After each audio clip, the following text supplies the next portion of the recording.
Hello and welcome to the Dare Act Conversation series powered by The Grey Matter. Today we have the content director and editor-in-chief at Elle India, Kamna Malik, joining us live. I'm sure you're as excited as I am to know all about her journey from law to media and what it's like to be leading and heading the Indian edition of an iconic global lifestyle magazine. So without wasting any further time, allow me to invite Kamna Malik.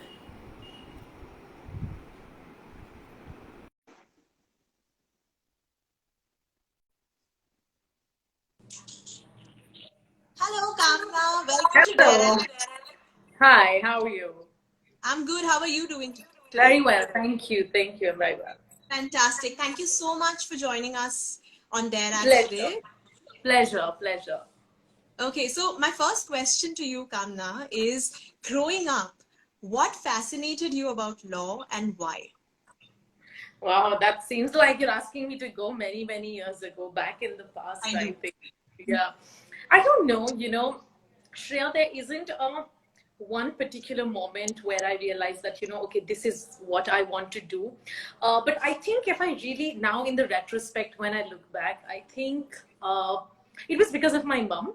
My mom's a lawyer, and her family, her side of family is full of lawyers and stuff. So I think somewhere at the back of my mind, it was that, probably I'll take that route because my dad is on the economic side, and that was something that never interested me, to be honest. Like, I can admit it, I sucked at math and science, so I know that is a space that I never wanted to go into. So it was never a conscious decision, but I think I just saw so much of law around me in that sense that I was like, this is probably something that I may want to do. And uh, that's when, and also I think that was the time when women in law was becoming slightly more important. The conversations were important, and I was like, okay, this is what something I want to do. So that's how law happened, actually.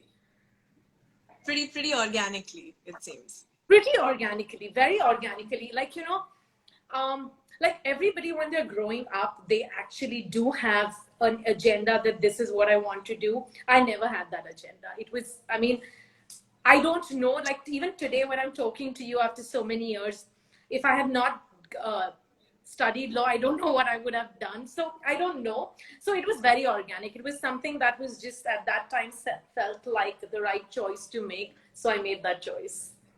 Fantastic. So, how did you decide on your college? And it'll be great if you could share some insights about your college experience.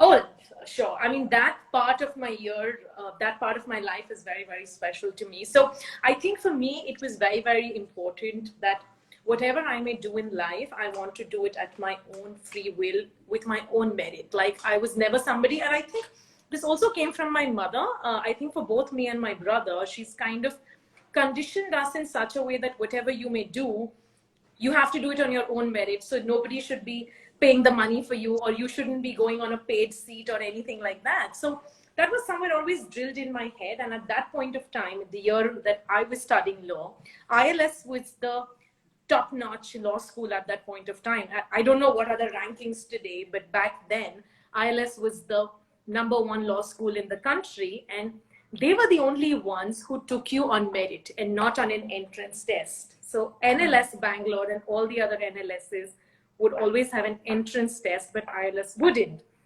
So I was like, you know what? I'm going to do this my way. I will get the best merit, and I will get on into ILS on my own merit. That's like an achievement when you're 16, 17, 18, and which happened. Like, I did really well in my 12th grade, and ILS happened on merit. And of course, it was an interesting journey from there on, because I honestly didn't know, Shreya, what I had signed up for, because while I know and I saw family around whenever I could as to what they did in law, I actually never knew what it really takes.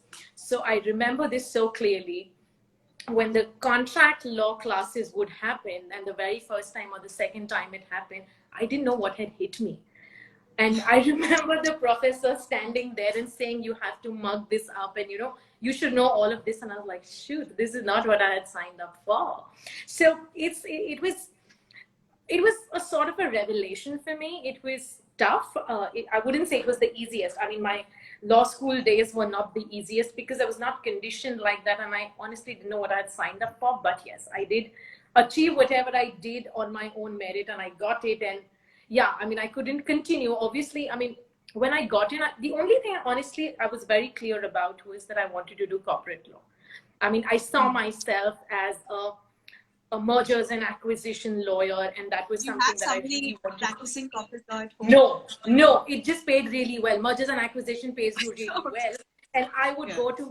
I would get to move to London and New York because I never wanted to stay in India. So that was the only reason. Again, I'm going to be very honest about it. A family law or, you know, your general practice does not pay you that well, initially at least. Mergers and acquisition and corporate law, they suck your blood, but they pay you really well. So I was like, you know, this is what I will do. So that's how it was. And the plan was that once I finish my full degree at ILS, I will move to London, and I had shortlisted some of my law schools there. But yeah, fate had other plans, so that never happened, and London happened in a very different way. But yeah, ILS always So holds some very, very special memories. fantastic. So tell us, when and how did media come into the picture? You know, you're asking this is really cool. You know, you're asking me to really relive my life, which I try not to go back and look into the past.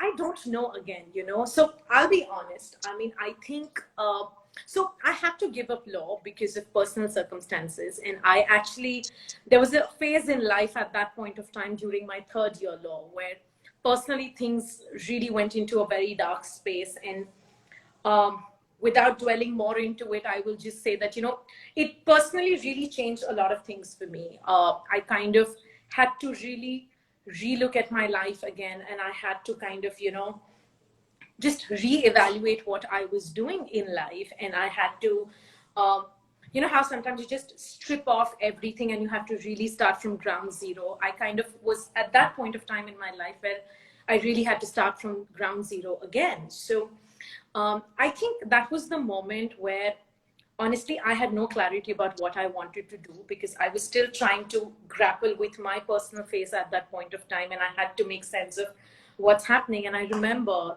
I was advised by experts and my mother at that point of time that why don't you get into media? And because my mother thinks that comes very naturally to me, and that space came very naturally to me.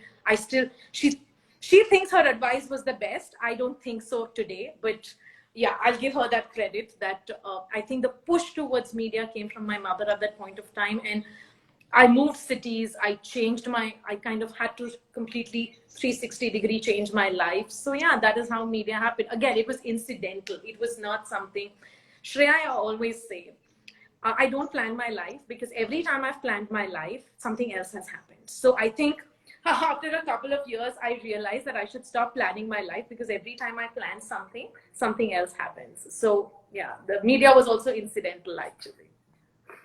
Wow. And tell us, you know, when the transition happened, and of course, you know, you were dealing with the personal problems, and you know, there were a lot of it was a difficult phase at a personal front. And how Right. old were you? I was 2021. 2021. So Yeah. basically, third year, fourth year of law Third year. school. Third year of You law know, school. Yeah. just tell us a little bit about, in terms of professionally, you know, when, you know, all your batchmates are going ahead and, you know, finishing their law, there you are in a transition phase where you're like, oh my god, I've done 3 years of law and here I am trying to start something all over again. Tell us what motivated you or what pushed you to move forward. I know you had your family support, but you know, a lot of times when you hit rock bottom, you kind of give up. And what led you to, like, kind of shake it all up and be like, you know, I'm going to start again?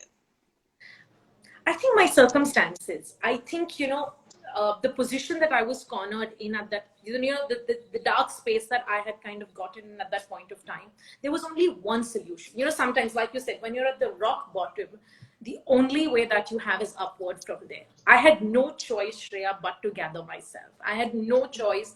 Like, I think somewhere as a person, while I was growing up, in my mind and in my subconscious head, it was always like I will not depend on anybody for anything in this world.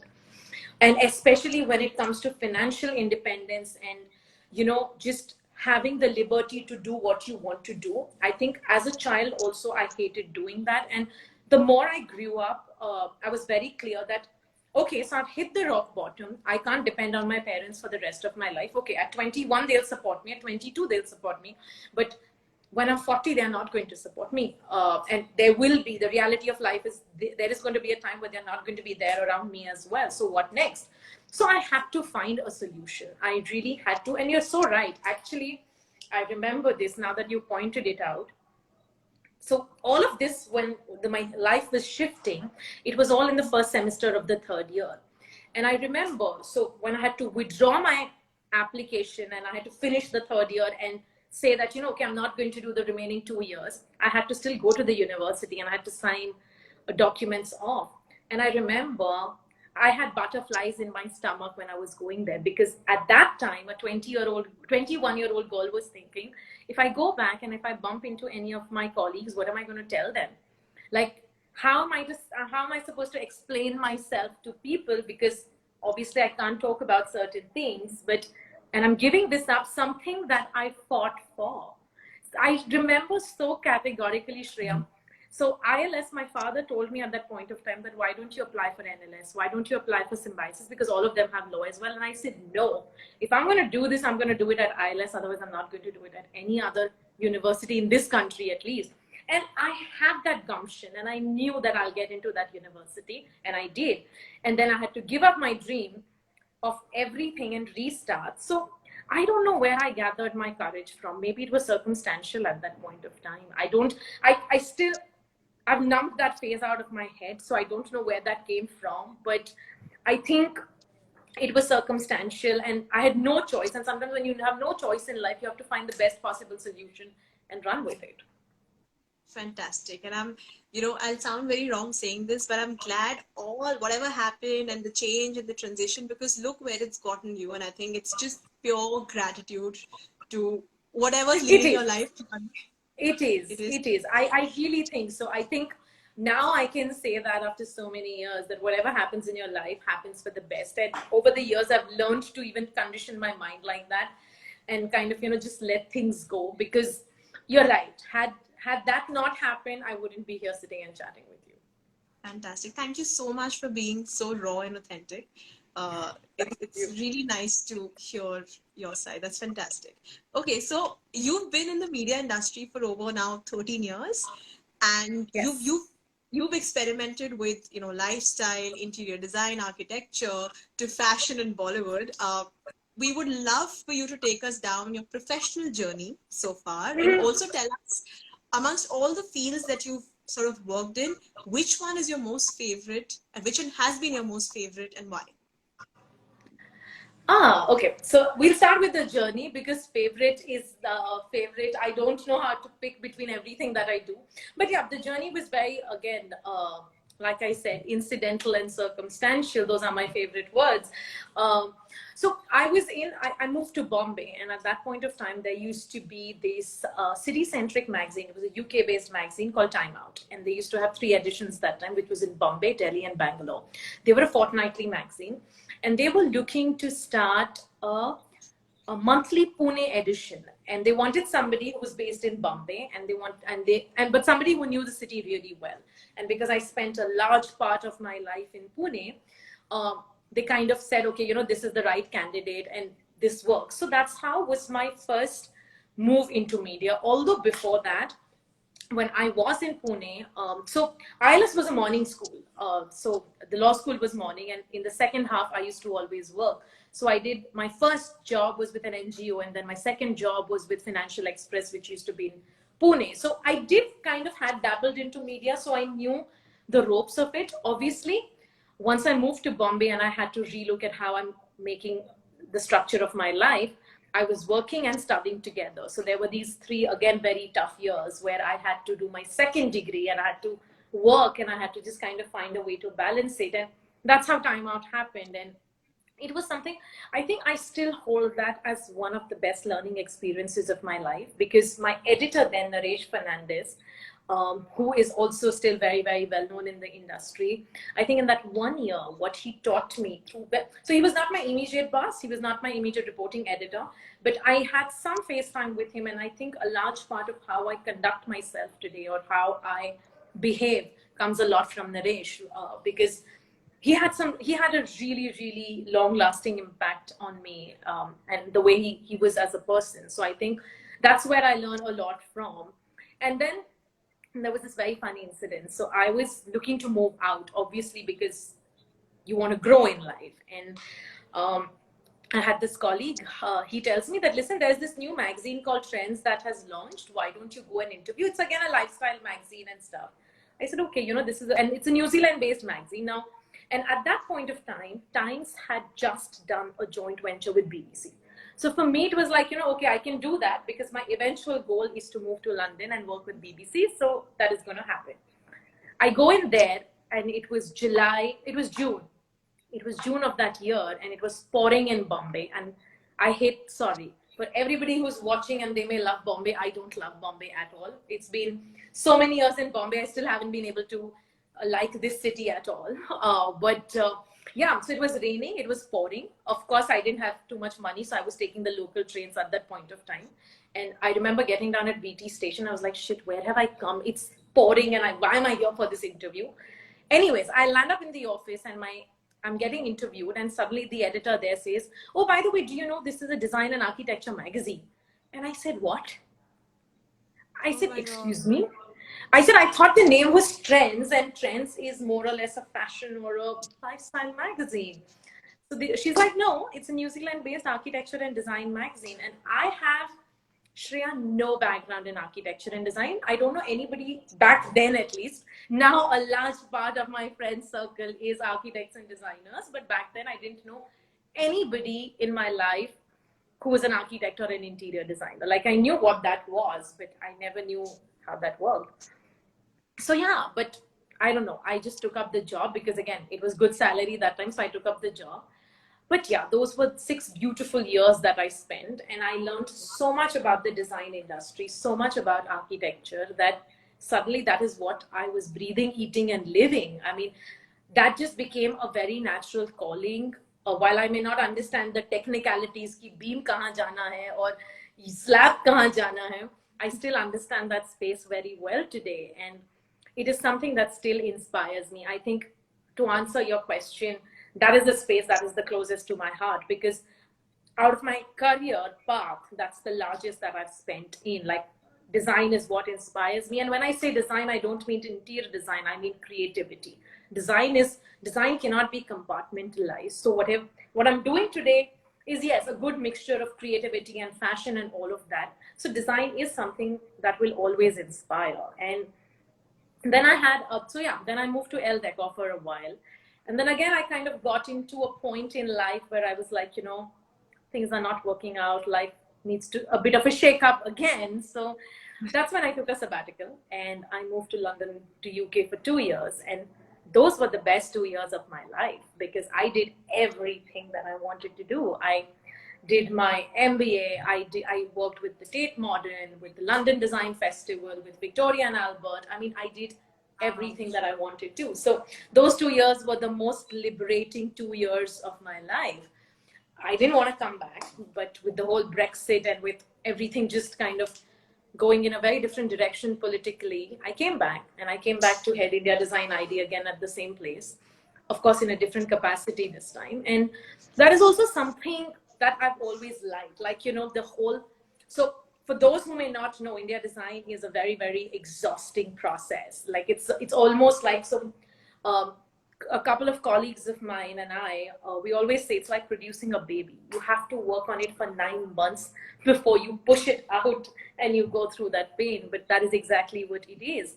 But I thoroughly enjoyed it. I really, really enjoyed doing it. And it allowed me a platform to meet the most creative minds in this whole globe. Like, I've had the Pulitzer Prize winners talking to me on a DM or a WhatsApp. I mean, it just exposed me to a very, very different world.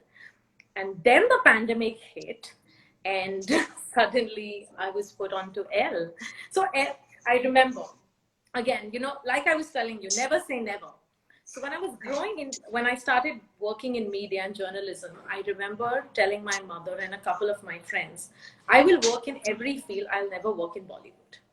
Bollywood is something I'm not interested in. I should not be saying that now, but Bollywood is something I'm not interested in, and I'm not going to do it. I don't connect with it. I don't connect with that side of the world. And zoop, the pandemic hits in 2020, and I get pulled onto Elle. I'm not saying Elle is Bollywood, but Bollywood does play a large part of the content that we do. And yeah, I had to find my way around it. And it was something that I had never, honestly, I'll be very, very honest, I had never aspired. I had never aimed for it because my aims in life are very different. So it was never something that I wanted to do. I'm blessed that it landed on my plate, but it was not something that I fought for. It was not something that I ran behind. And yeah, I think that's where my advantage is, because I'm not emotionally invested into it so much. So I can look at it from a very pragmatic point of view, from a very third person point of view. But yeah, that's the journey. I mean, it's been a very, very, I mean, if I have to say, the last year has been the toughest year. I don't think I've felt so much. I've not faced so many hardships at work as much as I have in the last 1 year, because there was a point where I had no team. I was the only one on the team. I mean, it was really, and the team was in such shambles that I had nothing. All I had was myself. So yeah, from there to now that I'm sitting and talking to you in my office, though I have blank walls right now, I've not done up my office, but yeah, it's been a tough journey. Fantastic. In fact, my next question was going to be that only, that, Elle India happened for you right when the pandemic hit and, the lockdown was announced. And I mean, amazing how you managed solo for the little months of lockdown. Tell Yeah. us, do you have a team now? And I do. how? I have the most fantastic team now. I think I have managed to hire the best people in the business. All are equally passionate. All are. So now I do have a team I can depend on, and we're looking to do some great work together, because I think, it's very. Also, again, I've been very lucky that, Shreya, I think the people who've come on board have come on without any hang-ups. They've come in with a very fresh outlook, and I think with Elle or with Elle India as a team, I think my aim is only to kind of make it as inclusive and as open. I think the reason, let me be very honest, the reason I never wanted to get into Bollywood side of media or fashion was because it carries a certain preconceived notion. And it kind of does discourage a certain kind of people from coming into the industry. So I think my aim with this team and with this brand till the time I'm on it is only to make it a very happy and a very inclusive place, because where you're spending 10 hours of your day, it better be a very nice place. I mean, you can't spend 10 hours of your day with people you don't like, or a situation which is very toxic. So I think my aim with Elle India is very simple. Just make it a platform that is inclusive and that stands for what is right. Like, I'm not here to kind of, make a platform which carries a certain arrogance about it. I'm not that as a person, and I don't want to make this platform about that either. So it's just all about honest content, and it's all about genuine content, and it's about just having fun and letting the women be that you are. Yeah, like if you ever come to my office now, you will see my age group has become so diverse. The mindsets that I'm dealing with are so diverse. I have a younger group. So for me, it's a very, very exciting space to be in right now. Fantastic. And it's a leadership role which comes with its own sets of responsibilities. Oh, don't ask about that. I look very composed. You should just ask my team. I came in a very angry mood this very morning. So I look composed because that's how you're supposed to be. But yeah, it's 9 out of 10 times it's only challenging. 9 out of 10 times you're only firefighting and you're only solving issues, other people's issues. It's tough because also for me, I think it's doubly tough because I'm still on India Design ID as well. So I have multiple things to juggle.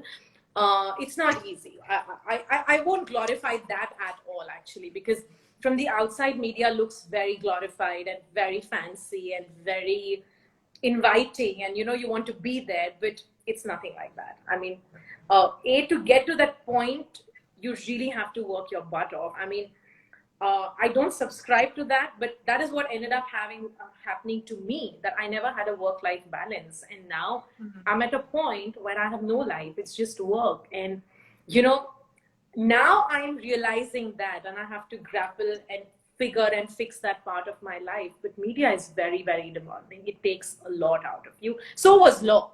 I mean, I'm 200% sure if I would have gone and become a corporate lawyer, my life would have been the same. I wouldn't have had a work-life balance. And I think that's the expense of ambition as well. That's the expense of having a career mind as well. But I think that's the bargain you sign up for. Fantastic. So we hear that your team is mostly women. It's like a women-dominated team. Is that true? That is very true. I just have one guy on my team. Rest everybody. It's only so was this intentional, or it just no happened? No, it just happened. It really just happened. You know, I don't, for me, honestly, Shreya, I don't look at anything with a gender lens. I've never looked at anything with a gender lens. And obviously, when I was hiring, I was never looking at it with a gender lens. So it just happened coincidentally. And I like it like that. I mean, you know, it makes me feel very happy when I see 14 women, excluding myself, 14 women having 14 different opinions and 14 different ways to get to something. I'm not trying to make this a platform where it's only for women. Actually, for me, Elle has to be inclusive, and I want to get to a point where it doesn't stand for a particular gender, although that's going to take some time. But hiring this team and getting all women except one guy was just incidental. It was just completely incidental. Fantastic. Okay, so what have been some of your biggest learnings on the professional front and then the personal front? If you could share a few. I could write a book on that. Someday I could. There's just a lot that I've learned. I think there's just so much that life has, good, bad, ugly, fantastic. Life's really made me learn a lot of things. But I think one thing that I've really learned is to kind of, you know, just have the conviction in yourself and just believe in yourself. I think the world will accept you sooner or later. You don't have to change for the world. Like, I know when I left law, Shreya, there was a lot of stigma that came my way for many reasons. For many, many reasons, a lot of flack came my way through family. And I don't mean my immediate family. I mean, I think the one thing that I'm blessed with is the best set of parents and brother in this world. I don't think anybody, I know everybody loves their family, but I don't think anybody can have a family like that. But yeah, I did suffer stigma. I mean, I was told things both on the personal side of it and professional side of it. And, you know, I was written off. Honestly, people thought that I would not become anything in this world.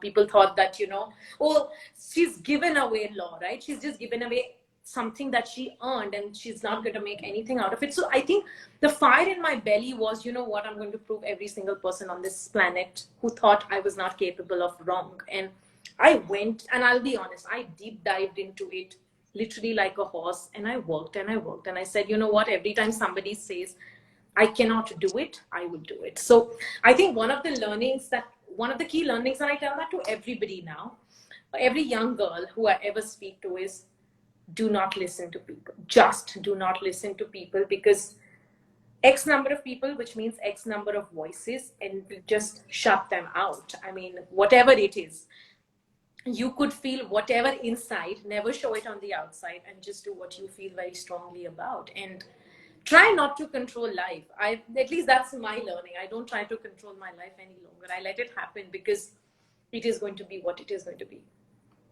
You know, it's funny how, you know, at some level we are conditioned to plan, have goals, and like go after it. Not that there's anything wrong with it, but nobody teaches us the quality or, you know, the virtue of acceptance. At the same time, if things don't go that way, I think, I think one only learns that with experience. And it's clearly showing, you know, clearly showing in your words.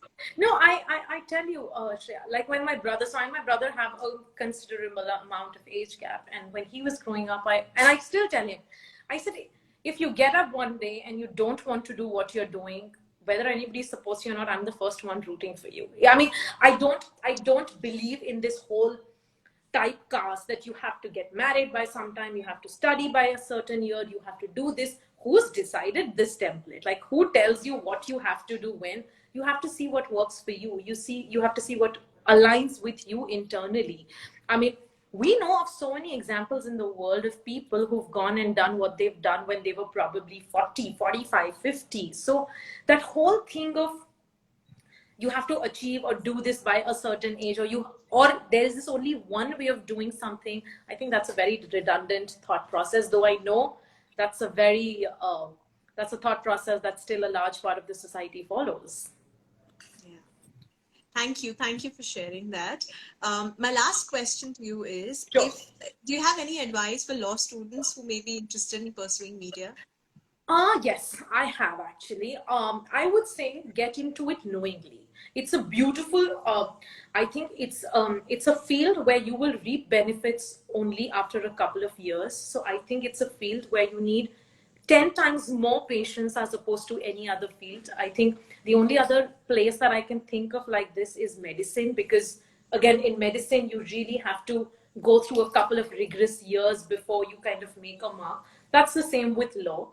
It's very taxing, but I think it's very rewarding as well. And I think there is nothing like, if I have to just strip it off everything, there is nothing like fighting for justice. There is just nothing like today also, when I look at cases that happen, or when I keep reading, corporate or not corporate, I always feel that shit, that's, it's a very powerful and a very responsible position to be in, to get some, to be that person who will pave the way for somebody's justice. That's really, really responsible position.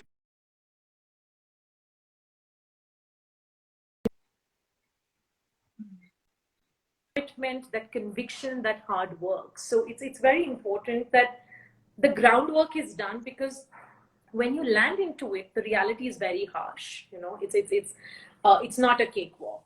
You really have to work your butt off there, like every other place, but this is just a little more extra because it requires that kind of hard work. But I would say that India needs a lot more intelligent lawyers, especially women. There are just, of course, there are some wonderful ones even today who've been my icons, but I really think that more and more women need to come in these positions, because the road to justice is sweeter when a woman is fighting it. I say that out of gender bias.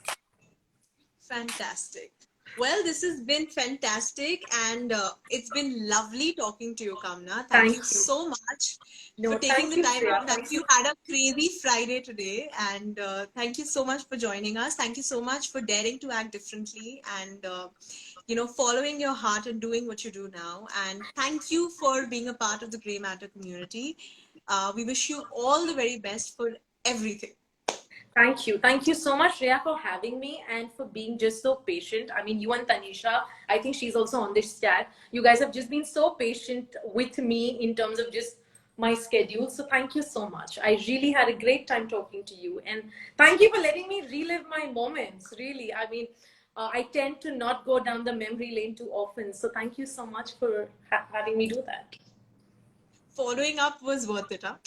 Just by the way. Thank you, Shreya. Have a great weekend, Kamna. Have a great weekend, everyone. You too. Thank you. Bye-bye. See you.